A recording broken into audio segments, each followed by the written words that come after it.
Well, hello everyone. Welcome to the Sustainability Now, all in for Climate Smart 2025 webinar series. This month's topic is the benefits of urban forestry. I'm Olivia Burns, an environmental specialist with Clark County's Office of Sustainability. Thank you so much for joining us today as we take a moment to honor the spirit of Arbor Day, a day dedicated to planting, nurturing, and appreciating trees. Urban environments are often thought of as concrete juggles, but trees play a vital role in transforming our cities into healthier, more sustainable, and beautiful places to live. Joining us today to present is Eric North with the Arbor Day Foundation. Before I pass it over to Eric to get us started, I will share a few tips to enhance your presentation experience and navigate the website. You can translate the entire meeting page and/or the live audio into another language by clicking the Translate button and selecting your preferred language from the drop-down menu. Closed captions are also available for this presentation. Simply click the CC button on the bottom right corner of the screen to turn them on. If you'd like to hear audio by phone, you can call in using that 855 number provided above the presentation page. To interact with us during this session, feel free to use the chat box next to the live stream to submit any comments or questions. If a question comes up into your mind during the presentation, please drop it in the chat and we'll address them at the end. Lastly, if you experience any issues viewing or hearing the presentation, please refresh your browser page. Now I'll pass it over to Eric to get us started. Thank you. Thank you, Olivia. I'm just going to share my screen. Make sure you can see that. Does that look good? Yes, looks good. Excellent. Well, thank you, everybody. We're going to talk about the benefits of community trees and forests. And I thought I'd do just a little introduction on myself. So my name is Eric North. As Olivia said, I'm the Urban Forestry Program Manager here at the Arbor Day Foundation.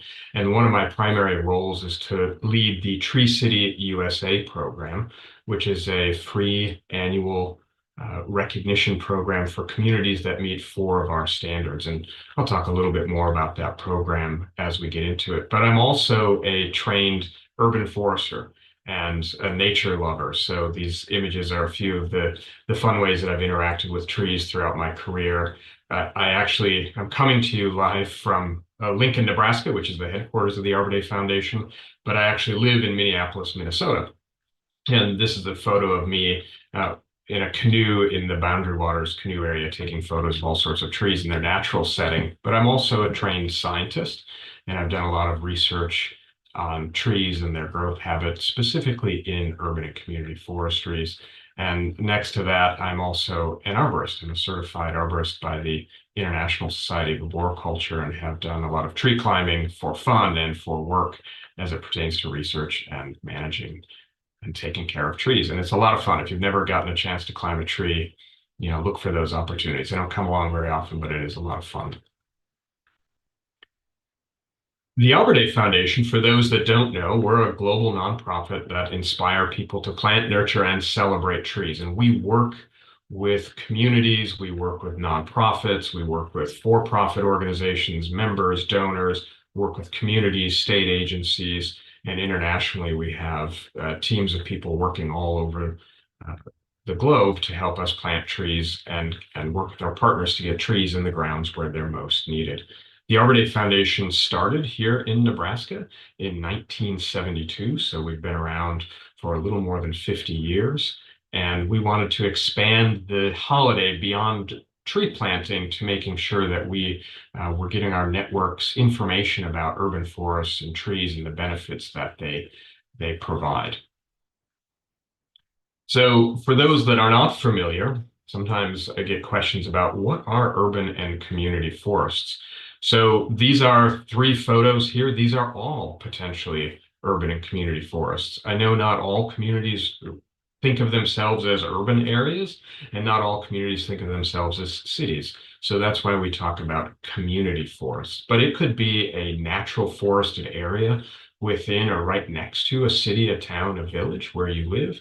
It could be trees on a campus. This is actually The middle picture here are trees that are on the University of Nebraska's campus. So the students both learn how to identify trees on this campus and also just appreciate the beauty, the shade, and all the benefits they provide. And this third picture, all the way to the right, are trees that line the streets, and this happens to be in San Francisco. So really, it's a diverse types of trees that you'll see in diverse places in urban and community forestry. So it's more than just the natural areas, and it's also more than our street trees. It's all of it combined.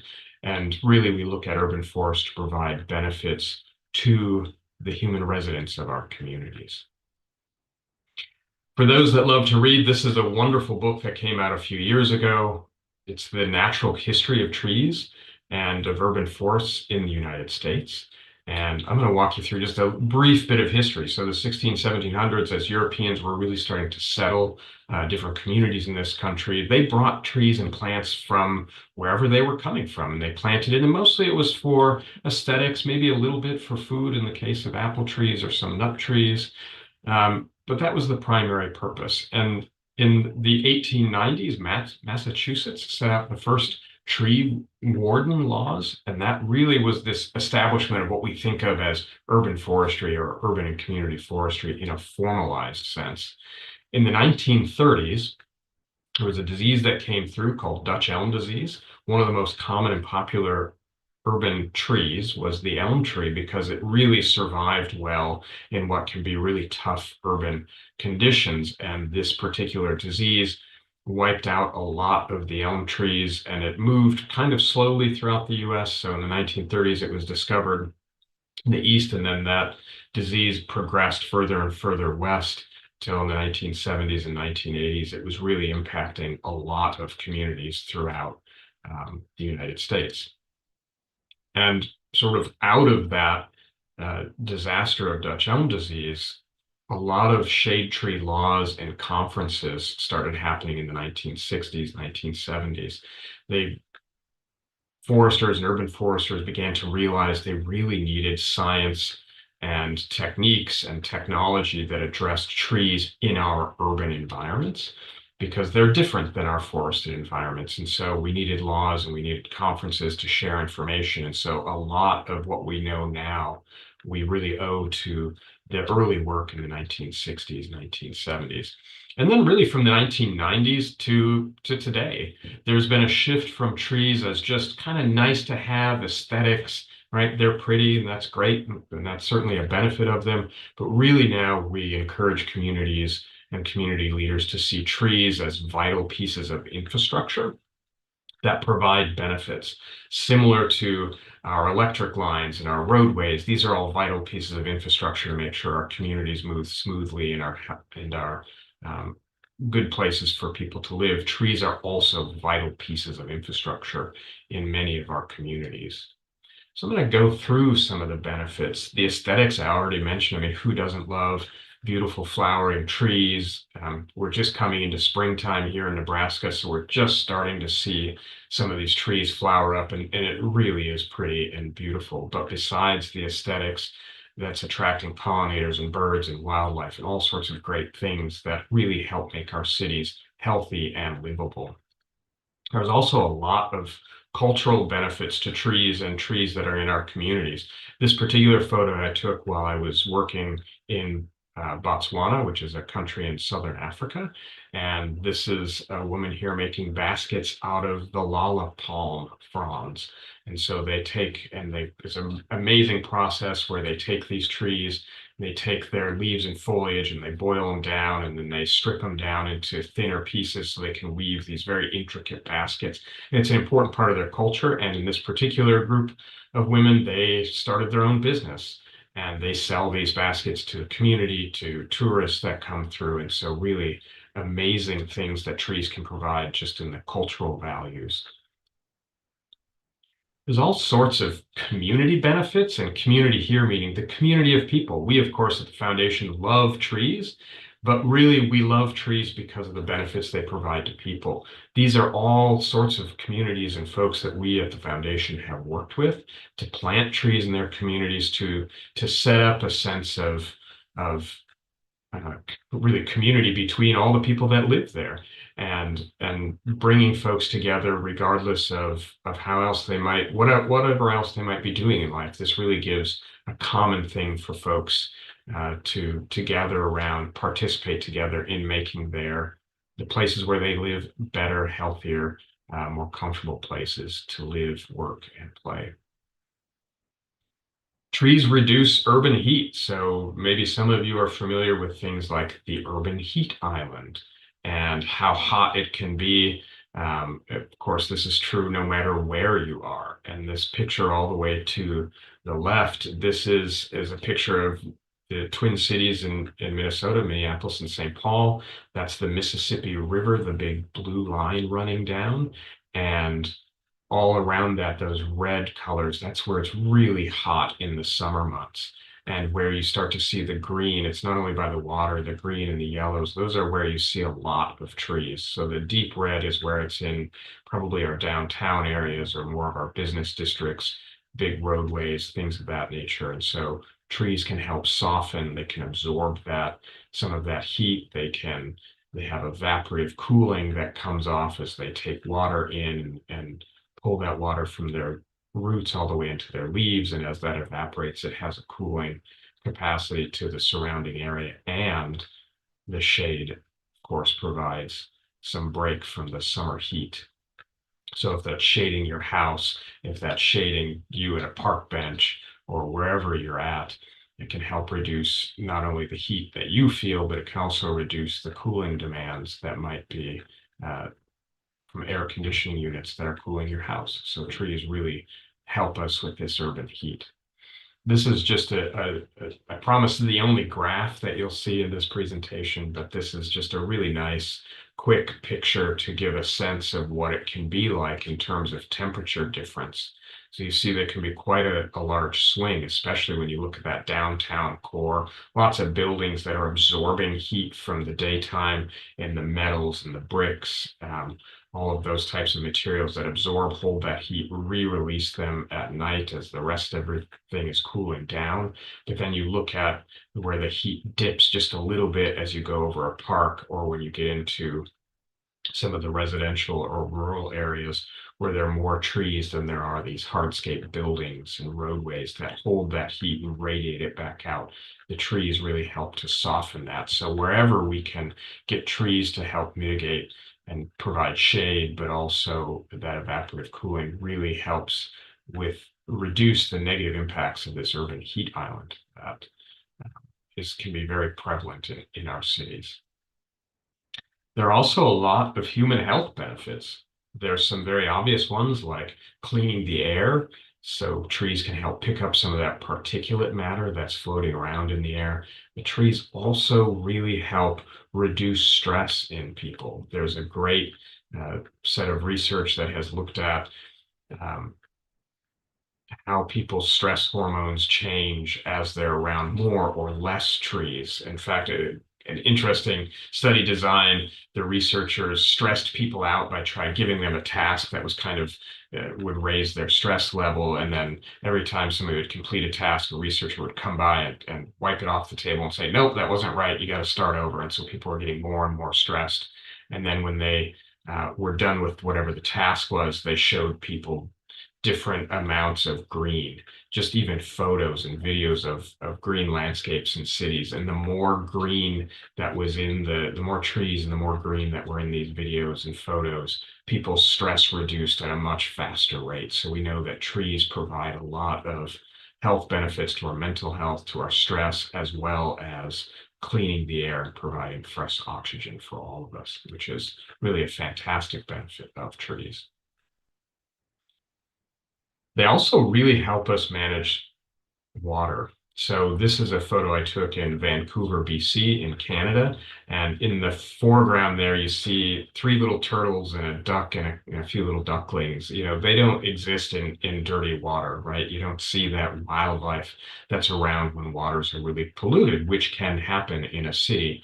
You've got just things that are on the street, oils, dusts, that sort of thing that washes off into our waterways, even raising the temperature of waterways. Those that might enjoy fishing, if you fish at all for species that enjoy colder water. Any waterways that are near an urban area can be really much hotter and not support the fish or the species that might like a little bit cooler water. So here in this photo in Vancouver, BC, you'll notice that the edge of the downtown is all lined with trees, and even that small buffer can really help the tree roots absorb some of that moisture, some of that water that's running off, can help slow it, stop it, help it infiltrate into the ground, or just never even get into the waterway to help clean those waterways. And the graphic to the right here really is a great resource that shows the impacts of what's called impervious cover. So that would be our roofs, our streets, anything that's really hard and doesn't allow us to absorb water. In this ideal natural setting, there's only about 10% of water that runs off, and the rest of it is absorbed in kind of a shallow, that upper layers of that soil, and then a lot of it gets into the really, really deep infiltration, and then some of it evaporates back into the atmosphere, and that evaporative cooling can really help. So trees are doing lots of things all at once here, but managing water and managing stormwater in our cities is really a big deal. This can help reduce the stress on our stormwater management systems as well. So trees are really doing a lot of heavy lifting when it comes to water. And if you own a house or property of any kind, property values can increase when you have good vegetation. This is actually a picture of my house. And when my wife and I saw this house and the big trees in both the neighborhood and in front of the house, we were just, fell in love with this. And I know we probably paid a little bit more for this house because of the beautiful trees in this neighborhood. And trees have shown to not only raise property values, but also in shopping areas, shopping centers where people want to do business, when there's trees and vegetation to provide a little bit of cooling or shade from the heat if you're just going to park your car. It's even more inviting when you try to go in. And research has shown us that where there's trees and great vegetation, people tend to stay longer and spend more money because they feel more comfortable. They're not just racing from their car, race inside, grab what they need, and race back out. They might actually spend some time strolling between different shops or areas and spend a little bit more money. So that's really important economic value of trees. And of course, there's nature and recreation. This picture of my wife, this is us in San Francisco in Muir Woods, just hiking through. So this looks like a really heavily wooded area, but it's really right outside of a city.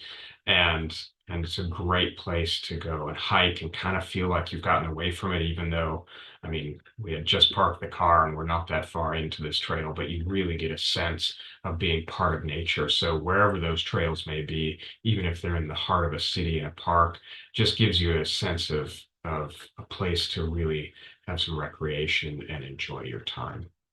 Trees can also provide memorials. So we have a process where we go through and let people purchase trees for their pets or loved ones that have passed as a memorial for those individuals and those memories. So very important aspect.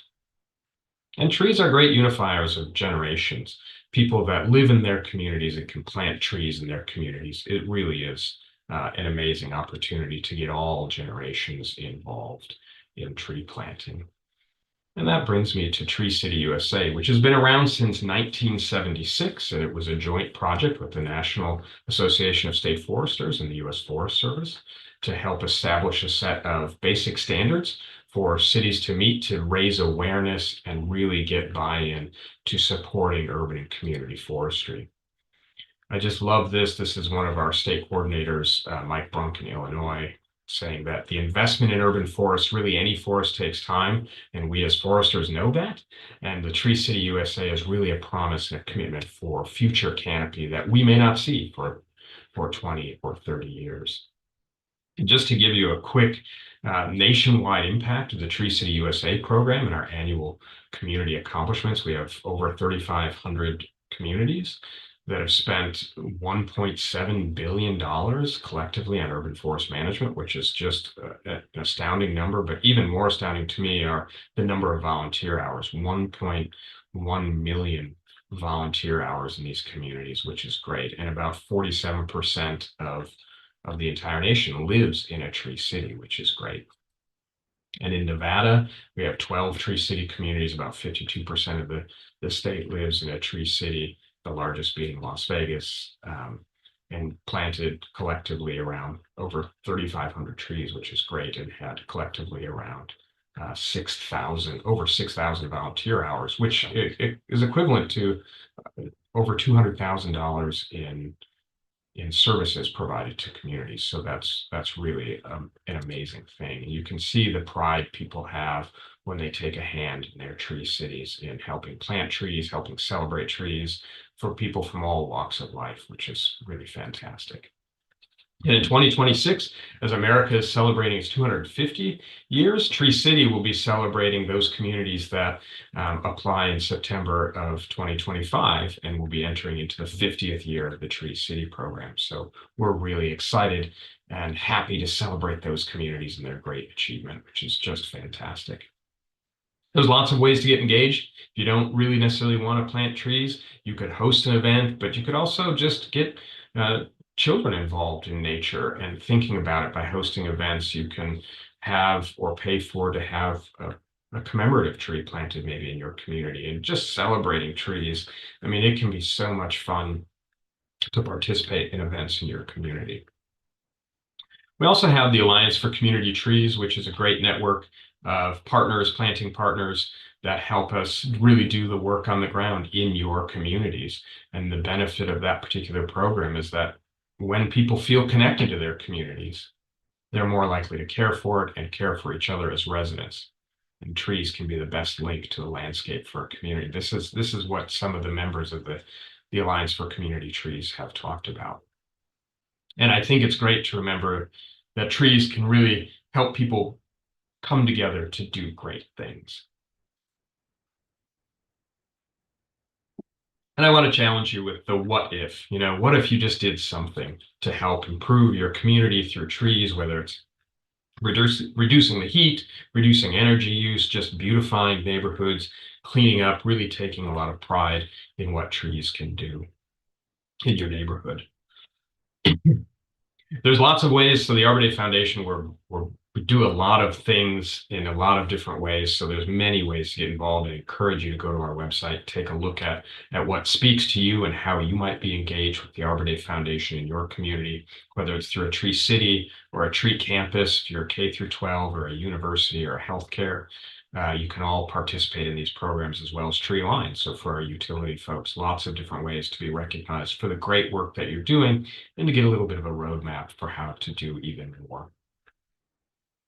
And of course, the National Arbor Day is going to be here in a few weeks at the end of the month, and you're all celebrating Arbor Day now. So, how will you answer this call? If you scan that QR code, if you'd like, that'll take you to our website, which gives you some things to think about and ways to contribute for Arbor Day, making sure that we're all planting trees and getting their benefit.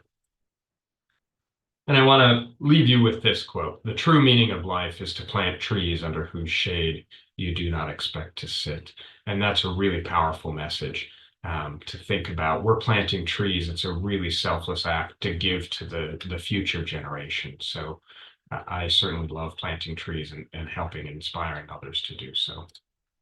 And our work depends on partners like many of you probably listening. You've donated time, you've donated money, and we can't do our work without all the work that our communities do. So thank you to all of our communities and to any of you and all of you who are helping now or in the future. We truly appreciate it. And with that, I'm available for questions, I think, Olivia. And I can stop sharing if you'd like. Yeah, that's totally fine. Thank you so much, Yeah. Eric, for all the insights you shared with us today, underlying just how essential trees are to the future of our cities, for the environment, our health, our happiness. And thank you for sharing all the engaging photos. Yeah. I will pull up some of the audience questions.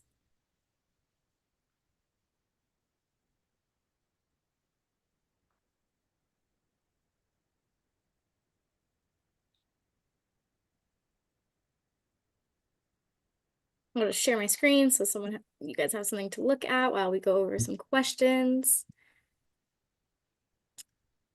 First question, what desert adaptive tree species have been most successful in urban landscapes within Clark County? I could take this one. I encourage everyone to visit the Southern Nevada Water Authority's website. They have an entire plant list. It's snwa.com. And there you could browse hundreds of desert-friendly plants to find exactly what you're looking for your yard. You could print that list out, take it to the nursery on your next visit.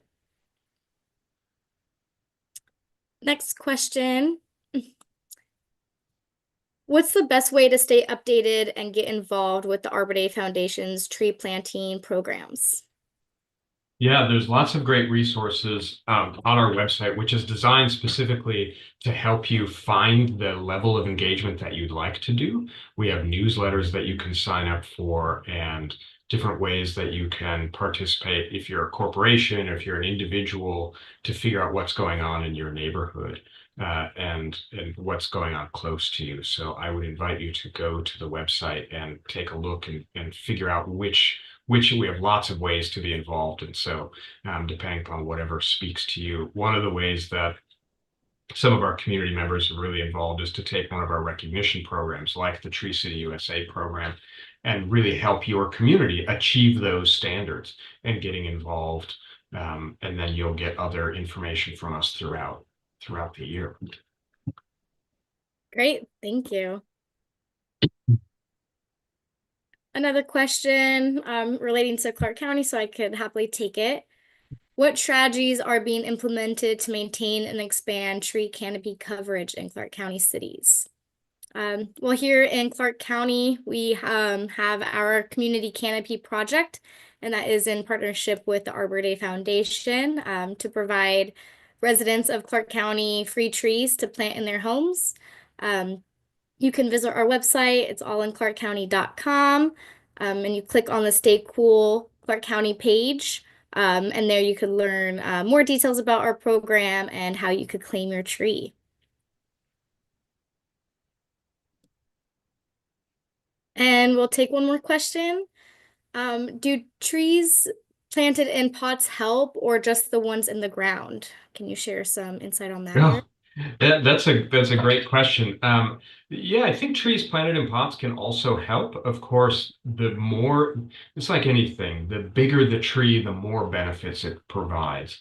But if you have trees that are maybe more tender to the environment, so you need to move them around, or you just maybe they're just inside. All of that can help with things, especially like reducing stress, maybe even providing a little bit of their interior trees. They can even help with cleaning some of the interior air and providing just a sense of nature when you're, instead of just looking at walls all the time and that sort of thing. So yeah, I would say trees at any level help, but of course, the bigger the tree, the more benefit it does provide.